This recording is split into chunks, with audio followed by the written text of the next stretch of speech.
पे आंदोलन कर रहे हैं।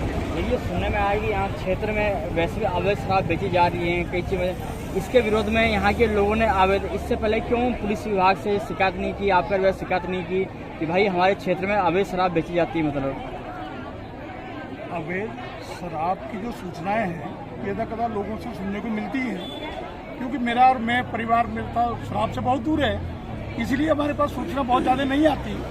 परंतु जो है उसके खिलाफ भी ये जो बहनाओं का आंदोलन है ये भी रुकने वाला नहीं है।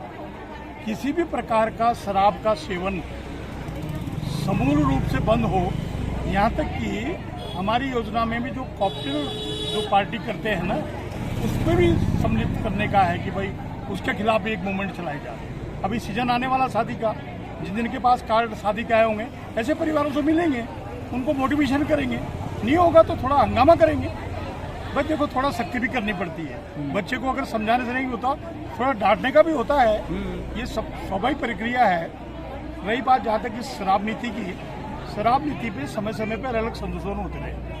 दो तरह के, जैसे एक सामान्य ठेका होता है जो ऑक्शन में जिलाधिकारी या संबंधित अधिकारियों द्वारा ओपन किया जाता है, जो टेंडर डालता है उसको मिलता है। पर ये जो नई पॉलिसी आई है ये ग्रोसरी के रूप में आई है, इसमें आप लीकर को बेच सकते हैं और उसके साथ में डिपार्टमेंटल स्टोर टाइप का भी होता है।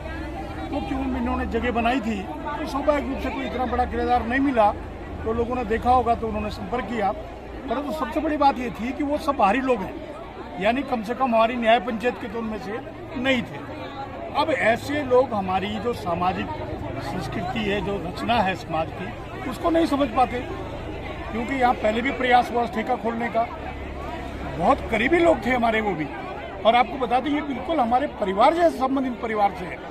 परंतु क्यों, दो चीज़ें हैं, हमारे व्यक्तिगत संबंध और सार्वजनिक हमारी भूमिका। तो सार्वजनिक भूमिका ये है कि सार्वजनिक मत ये है कि भाई शराब की दुकान नहीं खुलनी चाहिए, व्यक्तिगत संबंध खराब ना हो, इसीलिए मेरे जैसे बूढ़े को आना पड़ा कि भाई कोई ऐसा क्रियाकलाप, ये मेरा बेटा है।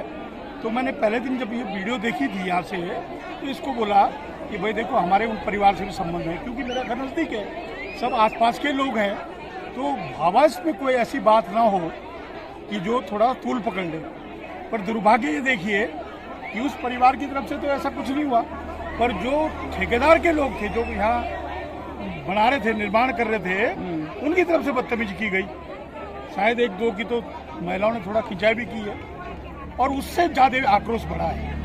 हो सकता है उनसे कोई बात करके भी हल निकल जाता, परंतु आक्रोश उन जो बाहरी लोग थे उनकी बदतमीजी के कारण महिलाएं आक्रोशित हो गई और फिर वो बड़ा रूप ले लिया। तो मुख्यतः शराब क्या और भी सामाजिक बुराइयों के प्रति महिलाएं आंदोलित होती रहेंगी, और इसको हम लोग जितना सामर्थ्य होगी कोशिश करेंगे कि सामाजिक बुराइयों को दूर करेंगे, चाहे वो अवैध बिक्री हो, चाहे वो लिकर पार्टियां हों या कॉकटेल पार्टियां हों, ऐसी सभी पे ध्यान देने का प्रयास रहेगा।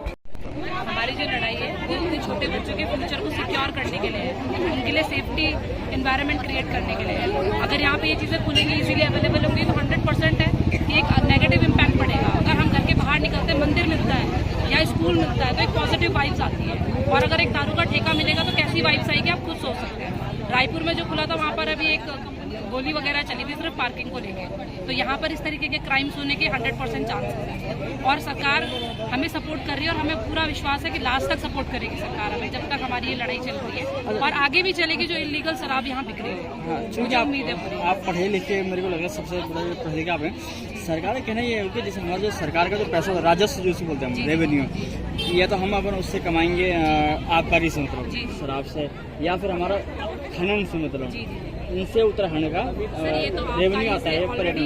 ये तो ऑलरेडी इसमें से रेवेन्यू ले चुके हैं, तो इससे तो बहुत कम आता है। अगर ये नहीं भी मिलता, वाइन शॉप वाला जो ये प्रचलन चला है, अगर ये नहीं भी चलता तो इतना कोई सरकार को फर्क नहीं पड़ने वाला। और मेरा कहना ये है कि सरकार को और भी स्कोप पे ध्यान देना चाहिए। युवा यहाँ पे बहुत है, अपॉर्चुनिटी दीजिए, अच्छी जॉब दीजिए, स्किल्स बनाइए, स्किल डेवलप कीजिए।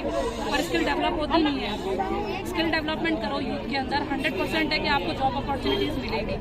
आप यहाँ पे एजुकेशन का वो देख लीजिए, स्टेशनरी, अगर एक प्रिंट आउट हमें करवाना है एक पन्ना, तो आपको यहाँ 5 किलोमीटर तक आपको प्रिंट आउट नहीं मिलेगा, अपने घर में आपको पर्सनली रखना पड़ेगा। ट्रांसपोर्ट फैसिलिटीज आप देखेंगे तो आपको नहीं मिलेगी इजीली। इजीली नहीं मिलेगी। जिसके पास है, जिसे चलानी आती है, बेटर है, लेकिन जिसके पास नहीं है वो अभी तक ऐसा लगता है कि जैसे गांव में रह रहा है। तो इन चीज़ों में होना चाहिए, इंस्टेड ऑफ कि दारू के ठेके से डेवलपमेंट को हम दारू के ठेके को हम डेवलपमेंट नहीं कह सकते। मेरे को ऐसा लगता है दारू के ठेके के लिए हम लोग विरोध कर रहे हैं और तब तक करेंगे जब तक ये बंद नहीं होगा। और हमें पता है सरकार ने अभी तक हमें बहुत अच्छा सपोर्ट किया, आगे भी करेंगे।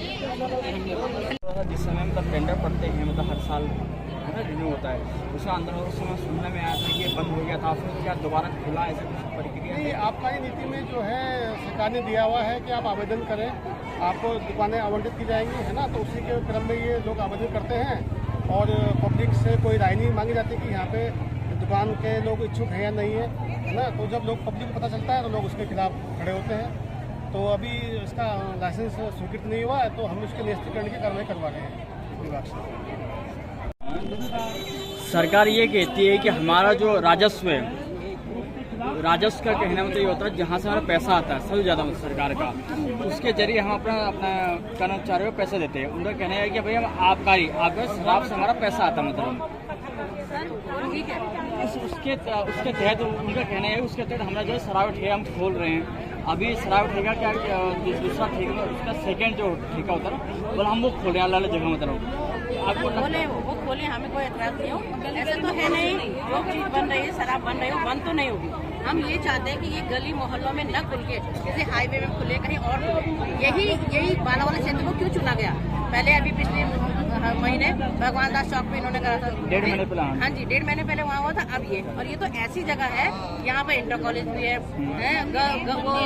और वो भी है, मेडिकल कॉलेज भी है, मंदिर है, यहाँ की महिलाएं आती जाती रहती हैं, रात बिरात घूमते हैं। ये तो सारी आज़ादी, बहू बेटियों का वो सब सुख चैन तो हमारा सब छिन जाएगा ना। ये तो ऐसी जगह पे है। और देखो ऊपर कोचिंग चल रही है, तो ये कहीं का वो नहीं बनता सरकार का। हमने सरकार को वो दी है। हम कल सांसद जी के पास भी गए थे, पहले हम डीएम साहब के पास गए, उसके भी आबकारी साहब के पास भी उन्होंने टाइम दे रखा है हमें, उन्होंने पूरा आश्वासन दे रखा है सांसद जी ने कि हम ये किसी भी कीमत पर